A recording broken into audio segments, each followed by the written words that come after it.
let me get to our speaker for today. Our branch is most fortunate to have Dr. Manning Pattilo, who has served this branch for many, many years, including a long stint as our branch board chair. Today, he is the board's chairman emeritus. For 13 years, he was president of Oglethorpe University, and your board voted some time back to establish the Dr. Manning Pattilo Fellowship at Oglethorpe and send an Oglethorpe student to a summer program at Oxford in honor of Manning. If you want to know more about Manning, you can go to Google and pull up, and I told him earlier we talked about, I think it was 431 different things on Google, different awards, boards, things that he's done. And he suggested I not go through all 431 today, so I will not. Do us all a favor. He's won many prestigious awards and honors. Manning's talk today is on the wit and wisdom of Winston Churchill. By the way, Manning will celebrate his 101st birthday, October 11th. So let's hear it from Manning. All right, Manning, we look forward to your talk. Winston Leonard Spencer Churchill, 1874 to 1965, British statesman, prime minister, soldier, and author. He was described by a later prime minister, Harold Macmillan, as, quote, the greatest Englishman of the 20th century, perhaps the greatest Englishman of all, unquote. Let us review briefly the long career of this remarkable man. Churchill was born at Blenheim Palace, Oxfordshire, the eldest son of Lord Randolph Churchill and his American wife, and a nephew of the Duke of Marlborough. He was a very poor student at Harrow, a noted public school, graduating at the bottom of his class. But it was at Harrow that he began to develop his brilliant command of the English language, the skill that made him so effective during World War II and as a prolific writer of history. When asked what he had learned at Harrow, he replied, quote, I got into my bones the essential structure of the ordinary British sentence, which is a noble thing, unquote. At Harrow, he managed to gain admission on his third application to the Royal Military Academy at Sandhurst. It was during his 18 months at Sandhurst that Churchill found himself and began to excel. He then served in the British Army in Cuba, India, and the Sudan as a newspaper correspondent during the Boer War of 1899 to 1901. He was captured but was able to escape. Churchill entered Parliament as a conservative in 1900. In 1904, however, he abandoned the Conservative Party and joined the Liberal Party, in which he successively served as Under Secretary of the Colonies, President of the Board of Trade, Home Secretary, and First Lord of the Admiralty. He threw himself into preparing the Royal Navy for World War I and also played an important role in the invention of the tank as a new tool of warfare. In 1915, he resigned in the face of blame for the failure of the Dardanelles and Gallipoli operations and went to France as a colonel to take command of an infantry battalion on the Western Front.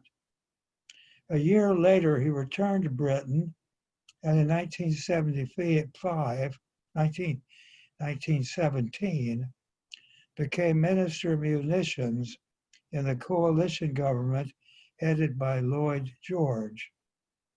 He also served for 2 years as Secretary of War and Air.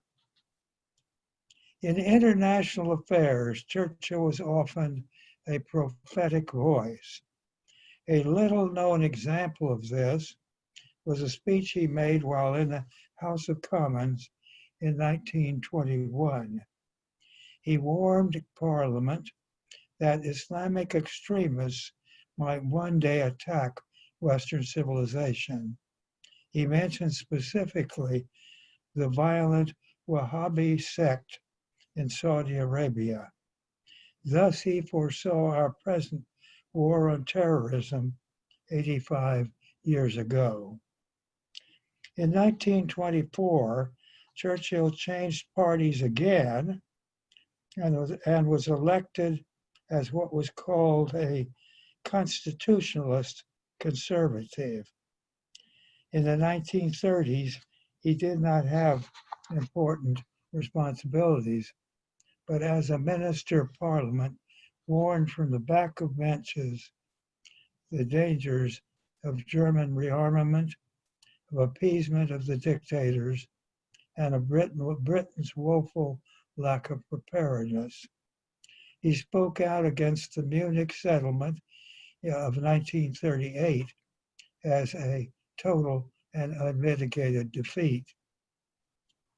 The fall of Norway in May 1940 and the imminent danger to British forces in France and to Britain herself led to a vote of no confidence in the administration of Neville Churchill, and Churchill became Prime Minister and formed a coalition government.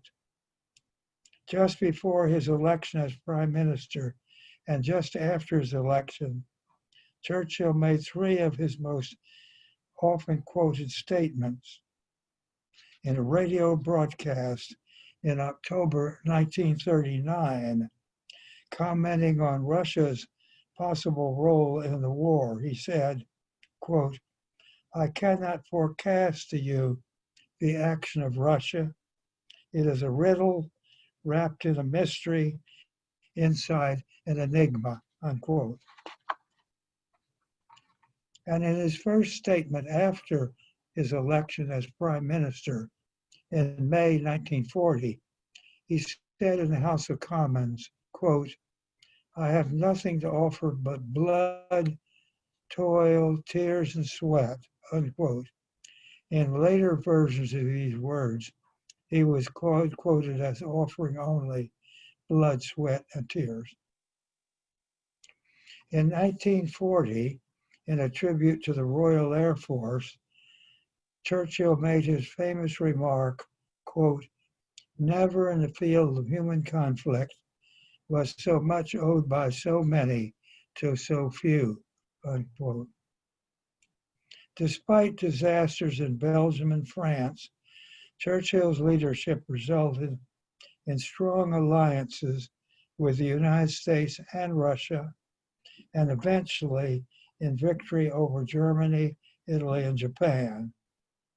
Churchill's oratory was an important factor in maintaining Allied morale and cooperation. Later, President Kennedy, in conferring honorary American citizenship on Churchill, said, quote, "He mobilized the English language and sent it into battle," unquote. Churchill's eloquence is illustrated in many speeches he delivered in the House of Commons and on the BBC. I would like to quote 2 notable passages. "We shall not flag or fail. We shall go on to the end. We shall fight in France.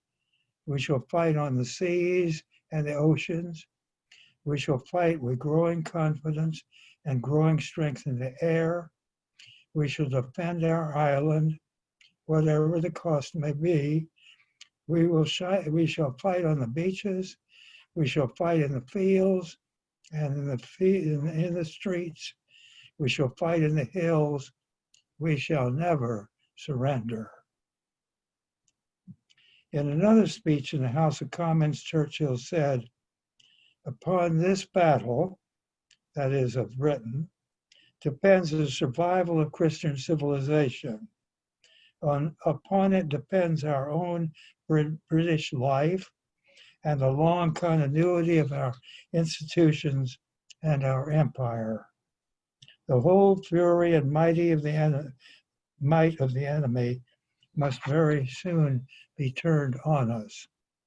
Hitler knows that he will have to break us in this island or lose the war. If we can stand up to him, all Europe may be free and the life of the world may move forward into broad, sunlit uplands. But if we fail, then the whole world, including the United States, including all that we have known and cared for, will sink into the abyss of a new dark age, made more sinister, perhaps more protracted, by the lights of perverted science. Let us therefore brace ourselves to our duties, and so bear ourselves that if the British Empire and its Commonwealth last for 1,000 years, men will still say, this was their finest hour.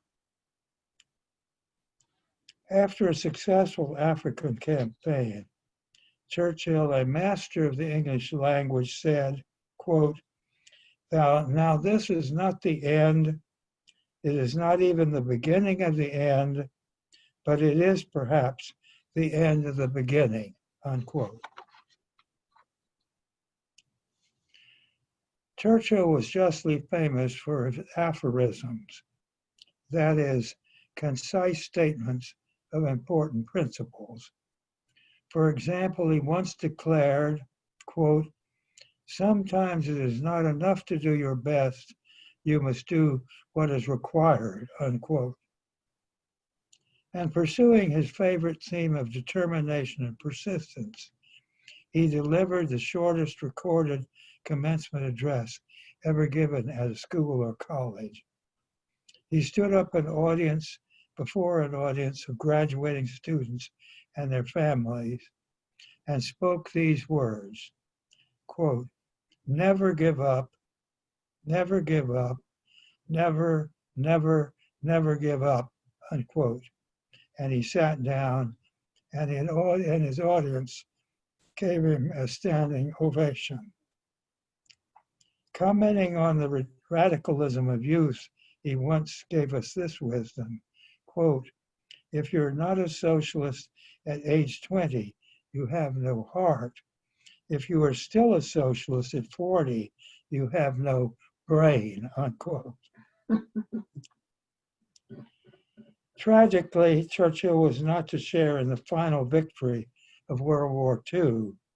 In the general election of 1945, 2 months after Germany's unconditional surrender, the war-weary British people voted the Labour Party into power, and Churchill had to hand over the premiership to Clement Attlee.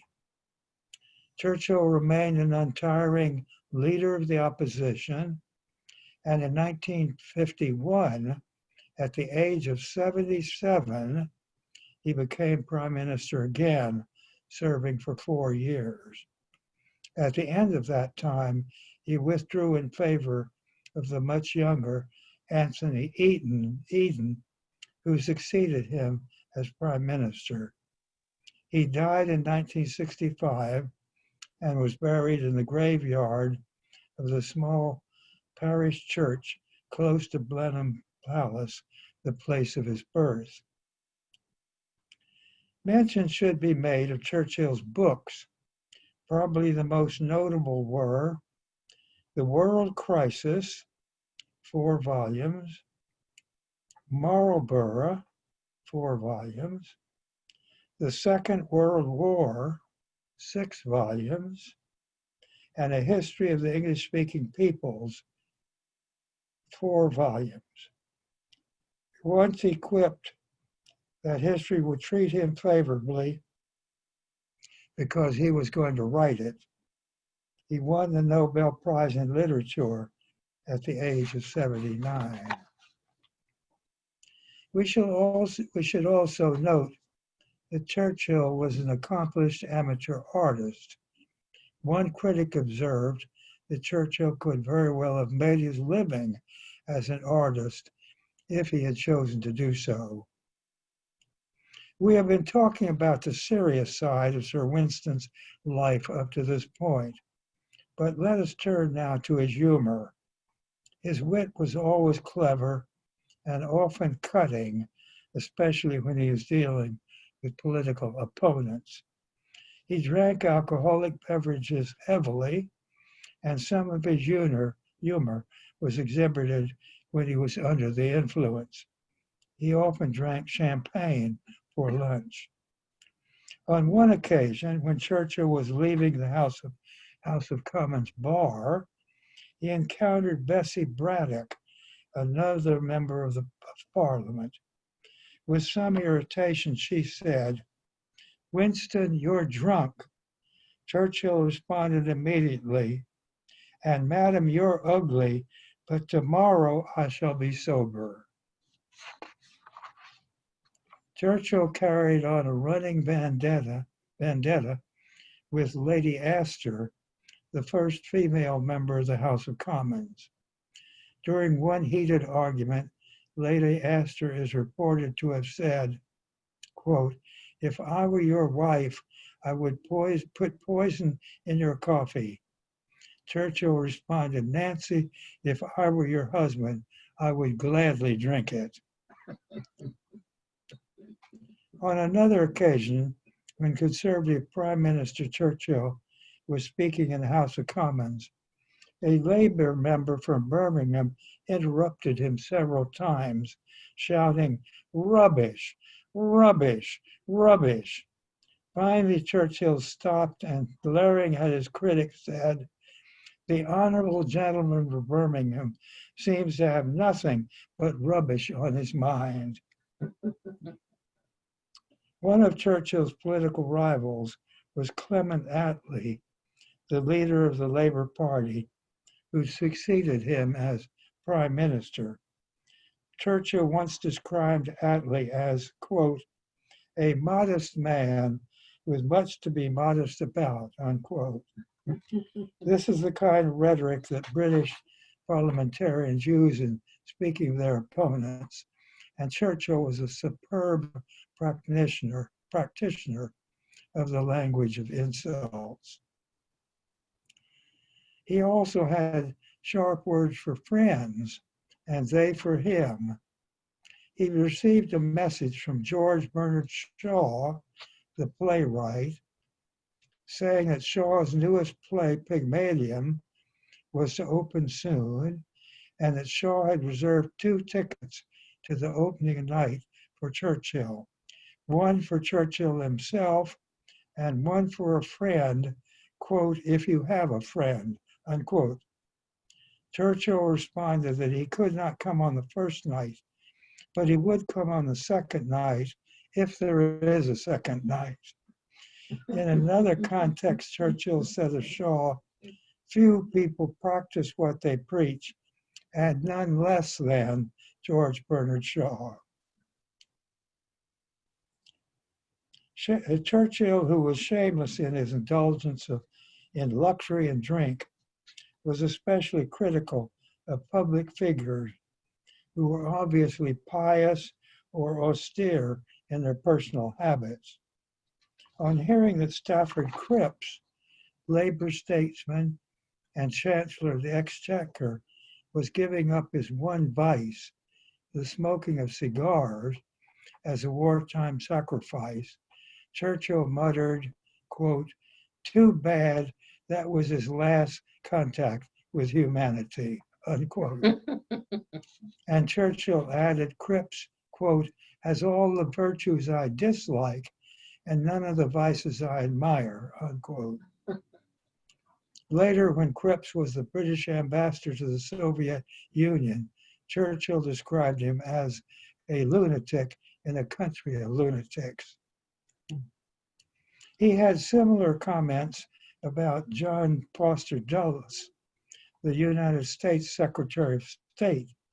Churchill commented that Dulles is, quote, the only bull I know who carries his own china closet with him, unquote.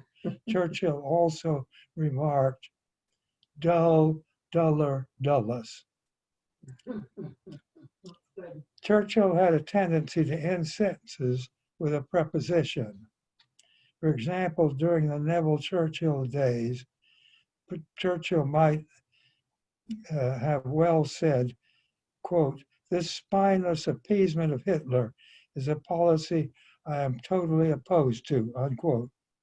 When an editor criticized him for ending sentences with a preposition, his comment was, quote, this is the sort of English up with which I will not put, unquote.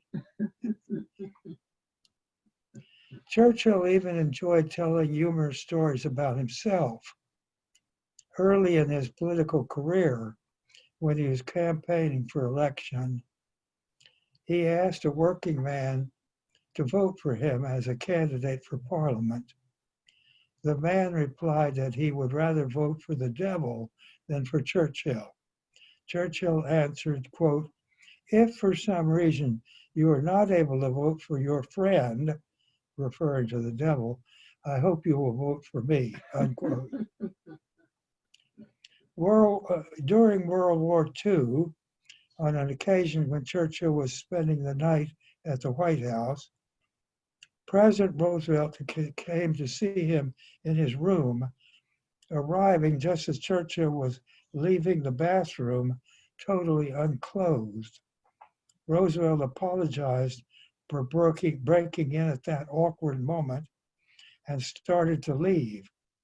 Churchill was not embarrassed and quipped that the Prime Minister had nothing to hide from the President of the United States. I learned about another humorous incident when Celia Sands, Churchill's granddaughter, spoke in Atlanta at Oglethorpe University. Churchill was standing in the lobby of a London hotel one evening, and this was during the war, when an American soldier came up to him and said, quote, hey, mister, can you tell me how to get to the men's restroom, unquote. Yes, said Churchill, the men's restroom is right down that hall, the second door on the right. You can't miss it. On the door is a sign saying, gentlemen, but don't let that deter you, unquote. Not all of Churchill's humor was suitable for polite company, and often it was somewhat indelicate. For example, on one occasion when he was invited to a black tie dinner,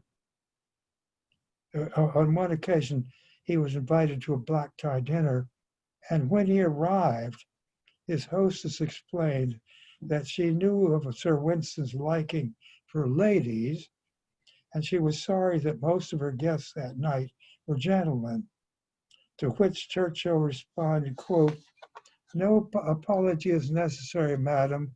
After all, we came here to dine, not to breed, unquote. Toward the end of his life, when Churchill was in a reflective mood, he declared, I am ready to meet my maker, but whether my maker is prepared for the great ordeal of meeting me is another matter. Those of you who are students of Winston Churchill will have noticed that I have not referred to one of his most famous, most prophetic speeches delivered at Westminster College in Fulton, Missouri on March the 5th, 1946. Turned out of office by a British electorate that preferred to experiment with socialism, Churchill came to the United States and to Missouri, accompanied by President Harry Truman, a Missourian, to warn the Western world of the danger of an expansionist Soviet Union. Churchill spoke as a private citizen, and this speech has been described by one expert as the most Churchillian of all his speeches. After sketching world conditions in general, Churchill said, "It is my duty, however, and I'm sure you would not wish me not to state the facts as I see them. It is my duty to place before you certain facts about the present position in Europe. From Stettin in the Baltic to Trieste in the Adriatic, an iron curtain has descended across the continent. Behind that curtain lie all the capitals of the ancient states of Central and Eastern Europe: Warsaw, Berlin, Prague, Vienna, Budapest, Belgrade, Bucharest, and Sofia. All these famous cities and the populations around them lie in what I might call the Soviet sphere, and all are subject in one form or another, not only to Soviet influence, but to a very high and in some cases an increasing measure of control from Moscow." Churchill described in more detail the dangers posed by the Soviet Union and communist tyranny, and concluded by urging that the Western democracies maintain their strength and unite in opposing this new threat to freedom and peace. Churchill was not the first person to use the expression Iron Curtain, but he will long be remembered for these words. And he alerted the world what we now call the Cold War. Fortunately, his warning was heeded, and most of the free world did unite in opposing Soviet ambitions. Looking back on Churchill's place in history, what can we say? This has been a favorite subject for historians and journalists. New books assessing Churchill's contribution appear every year. Some of the recent authors have given particular attention to Churchill's less admirable personal qualities and his failures in military strategy. Recent books by Paul Johnson and Max Hastings and Richard Toy are examples. No one doubts that Churchill had his weaknesses and made bad decisions on occasion, but the preponderant opinion of expert observers is that these failures were minor compared with his achievements. Some of us with religious leanings would say that his emergence as the Prime Minister of Britain in World War II was providential.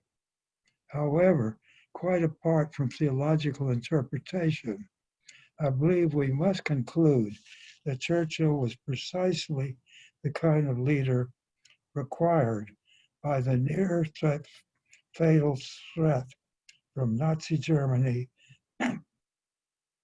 and fascist Italy in the 1930s and 40s.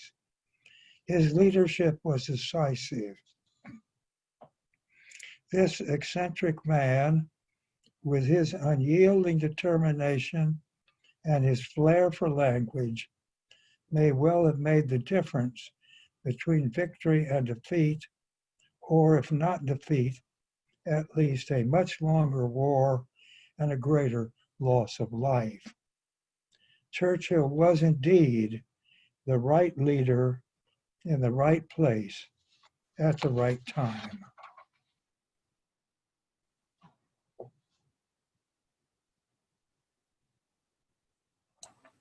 Thank you, Manning. You know, you never fail to keep us interested, keep us informed. Really enjoy the talk, and we just don't hear enough. You're talking about a book comes out every year about Churchill. There's probably never enough. That's right. Yeah. It's always something. I just finished a book about the Battle of Britain. Oh, yes. And that was very positive. And it came from a lot of diaries. But you still look at him and his fetish for having 2 baths a day, and have his secretaries in the room while he's dictating while he's taking his bath. Made him a very, very interesting man. Right. Let me move on now. Let me also report that Gloria Norris, who's with us, and also Faye and John Selvage, are recovering well from their recent medical setbacks. I try to speak with them every week. I spoke to Gloria last week and also to Faye. But I have to tell you, Gloria, we miss you and miss Faye and your leadership in our group. Edna told me, urged me this morning, said, be sure and tell people that our finances are in good shape. She has the books balanced, which is always a good thing. However, I will point out that from a point of dues, we still are missing dues from a number of our members. You received a notice, I think last week, a week before last, from New York office. So it's my duty as president to remind everybody to pay their dues and contributions and patron money, if you will. You have, or you will receive from Kim, an email regarding the upcoming national conference and the gala beginning on October 19th. I hope all of you received it. If not, you will. This is different. I have attended, I think 4 national conferences, something like that, maybe 5. And I was looking forward to going to this one this year in New York. As it turns out, this is going to be a virtual national conference. It'll start on Monday and on Friday. The cost is $50 donation. And I have to tell you, for someone who planned to go to New York this time of the year, that's a big savings for me. Big savings. And one of the things about it, we used to have on our national conference, a 2-day affair. It was all packed in, different breakout meetings, conferences. This spread out over 5 days. And you will see the schedule in there. You can look 2 or 3 hours a day. There might be something you want to listen to, a speech you want to hear. Be good, you clock in. If not, you go to the next day. There's plenty going on. The one thing I do ask, that if you plan to attend the virtual meeting on Friday noon, which is the member meeting, this is when we vote on the board of directors and some other things, that if you're going to attend that, let me know. We have up to 6, I think, maybe it's 5 or 6 delegates that can vote. So if you let me know, I'll include you in the group. The gala itself, it's something that's been in the works for a while. And originally it planned to be at a special hotel set up in New York to do it. And the Princess Royal was going to be there, special reception. A gala like this is a money raiser. It's a fundraiser. That's what it was all about. And they're going to have different programs, different things. And they invited all the branches, once it became virtual, to have our own gala. Well, our board decided this really wasn't the right thing because you cannot have a small group of 8 or 9 people out of our branch and say that's a meeting, because then you've left out over 100. And just isn't the right thing to do. But the gala itself, you can go in starting at 6 o'clock and you'll see the schedule down there of things that are going on. And you're welcome to join. There was a cost, I should say, of $25, but the branch board waived that. The branch board is going to pay for you if you want to join the gala, because we'd like for you to participate. So we're taking care of that. So this is what's coming up in the rest of the month. And I urge you to take a look at that email and pick out the parts that you really want to participate in. Some really good ideas of program by spreading it out. Now in November 24 to be exact, our former board chair, Wesley Devoto, will be back with us a year later from the time that he spoke last year about Brexit to talk about the problems that Great Britain is having because Brexit, they have to leave by December 31. And if you read the paper, there's just a lot of problems right now, particularly in Northern Ireland and Ireland. What are they going to do? And the Prime Minister does not seem to be giving the kind of leadership that needs to be. And Wesley, because of his close ties with Great Britain, will give us a talk and probably by November give us some idea of what is going to happen. Now we come to the Christmas party. The Munsons had agreed to have a Christmas party this year again. Always a great time. But the fact is, realistically, we really probably cannot have 40 or 50 of us in their house on December 19th. So the board talked about it and said, look, let's just come to the realization that this isn't going to happen. And so we let the Munsons know we thanked them and maybe we'll come back next year. But meanwhile, our intrepid interim program chair, Jean Morris, is working on a holiday or Christmas program of some type that we can do virtually. We cannot have a sing-along. Somebody suggested that. If you ever heard people on Zoom all try to speak at the same time, it just doesn't work. So a sing-along would just be a disaster, but there could be tapes of things that we can do. So we'll see what Jean comes up with. Now in January, we'll have returning speaker to us is Professor Patrick Alec from Emory University. Patrick has always been a favorite of ours, and he's agreed to speak to us, but he wants to do it virtually. We're not going to go to the Ainsley Club as we have in the past. Patrick says he just doesn't think that's going to happen. If it happens, we'll do it, but realistically, he's going to do it virtually. And Manning, you might appreciate the name of his topic that he picked. We gave him the open. His topic is whether Winston Churchill deserved the Nobel Prize for Literature. And you listen, all these books that you read. Patrick, of course, has his own opinion, and which we'll hear at the end. And in February, we have February 21, we have the Shakespeare competition. Now, Diane and Randy Brannon have been working hard on this and working with our New York office on a branch committee. Wait, just, Brandy, unmute yourself and speak on the subject. Unmute yourself. Yeah. Well, while he's trying to figure out how to unmute himself, how are we going to do it? There you go. Yeah, go ahead. I got you. Speak. You got it. Randy. I'm Randy. I've been helping the Shakespeare competition 5, 6, or 7 years now, and my wife and I do it and enjoy it very much. And we got kind of a pattern down now that makes it go pretty smoothly. We start talking to the schools right long about now and have everything laid out, and hopefully all the schools registered by December, and they have their competitions in January. Then in February they're performing. This year, of course, we got the COVID thing going on.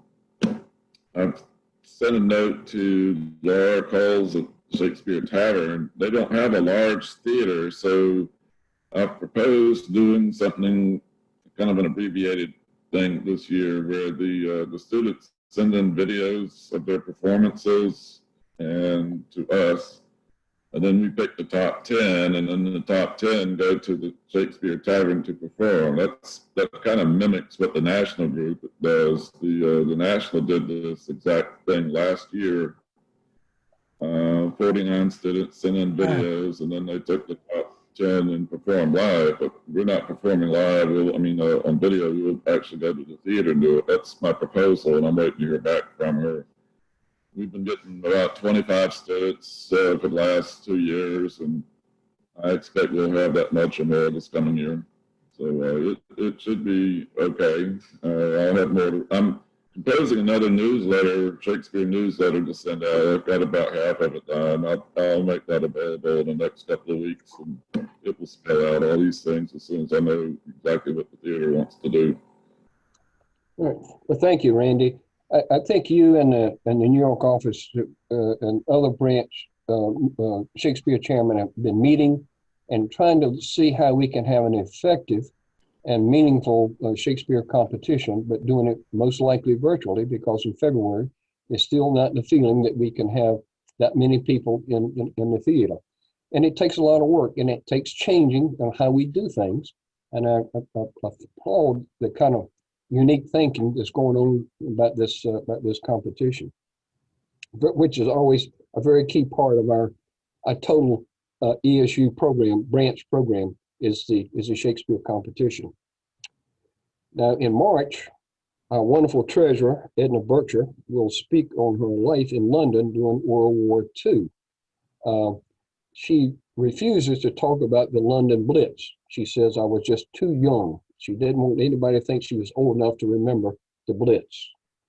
But she will talk about, and she's got a lot of slides and so forth, so it'll be a kind of like a PowerPoint program that she's putting together. On April 20th, one of our members, Dr. Sally Parsison, will give a presentation on April, the month of poetry, which will include Shakespeare, of course, would be one of them. Those of you heard Sally speak on, I think 2 years ago or 3 years ago, wonderful speaker, well-researched and an enjoyable program. The rest of the year, we're still looking at a couple of other options. Welcome some thoughts.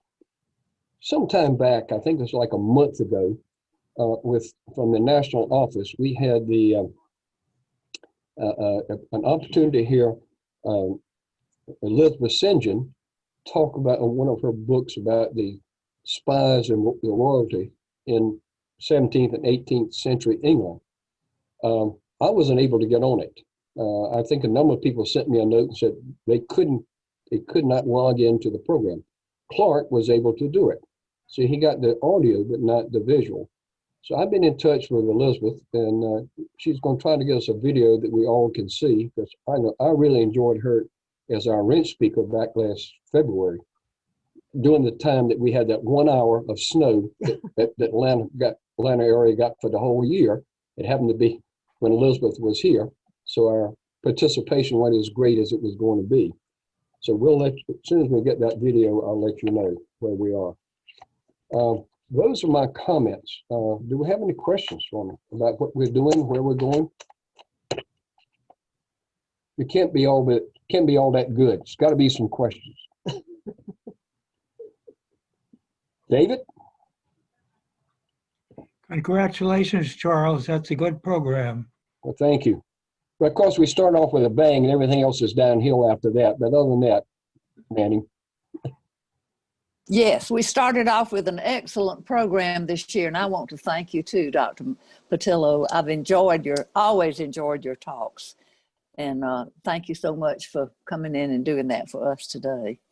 Thank you. I want to add something to Elizabeth St. John, that's hard for me to pronounce, that I have just finished reading her trilogy.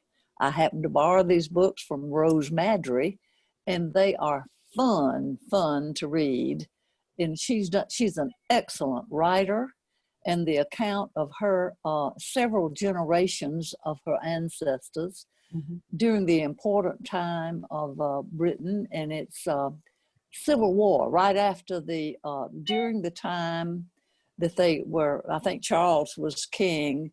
It was after Elizabeth and after all that. It was the fight about the religion, the Puritans were leaving and so forth. But it was a period of time in history of England that I knew very little about, so I enjoyed it tremendously. I had always been more knowledgeable about the Elizabethan and Henry VIII and all those folks that probably had something to do with the Episcopal Church. But anyway, I have read those books, and I recommend them highly for any of you who remember how much fun we had when she was here. And thank you for letting me add that, Charles. Okay, good, Jean. And thank you, Jean, Jean is our interim program chair. We started off the year with Faye Selvage agreed to be the program chair, and then Faye became ill. And Jean, as usual, when we need something, stepped in and has arranged most of these programs already. So we're really good shape, Jean. I did talk to Faye and let her know that I was willing to move aside anytime that she felt like stepping up. Yeah. But she sounded wonderful on the phone, and she laughed. I told her, I said, Faye, I cannot tell you how wonderful it is to hear you laughing. That's a good sign that you're getting better. So hopefully she'll be back soon, and she can help us with all the important things about parties and the things at the end of the year. And I promised Edna that we would be finished with the virus by her program. So keep your fingers crossed and say your beads every night that we will be able to meet in person for Edna. Okay? Thank you. Good. Any other comments? Unfortunately, we have to have comments because we cannot now break and have our usual time together socially, which is when you think about our in-person meetings, I always thought that was an important part of our member meetings. Not only our program and seeing each other, but the social time we had together to talk about the different things. And unfortunately, that's not going to be the case for a while. So anybody else have any comments? If you have any ideas about how to have a party on the internet, please let me know. We have plenty of time. We don't, December's a long way away. It's only 2 months away. Right. We can do it. But also, we've enjoyed those cocktail party things that they've done in New York. I thought they were nice things for them to kind of keep things moving. The authors and the artist, the architect from Savannah, and all those people, I've enjoyed that very much. I think it's a good point, Gene. I think you're right. It's a good idea. I failed to mention that. Clark is the one who kind of keeps in touch with that and gets the word out. Clark, you want to comment on the happy hour programs? I certainly would like to. I have thoroughly enjoyed them. Actually, all of the happy hour past programs are available just by going to the happy hour registration email that they send out. And then there's a tab where you can see the past programs, see and hear. And I think that would be really, really interesting. I was very pleased to hear announced yesterday during the happy hour that they are continuing through October, November, and I think December. But I think they're going to continue to have them, and if they do, I'm going to continue to enjoy them. Well, thank you. They also asked for suggestions, if we had any suggestions about any of our people. And I hesitated to send Dr. Manning Pattilo in without asking permission, but I was just wondering if maybe, would you allow me to recommend that they contact you, Manning?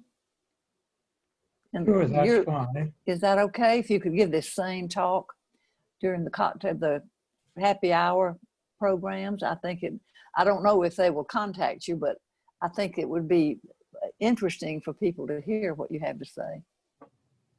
Whatever you think well, Okay. Gene. All right. I'll do that. Thank you. Gene, Karen Blair Brown is the one to contact. Okay. All right. Karen is the president of Pennsylvania, Central Pennsylvania.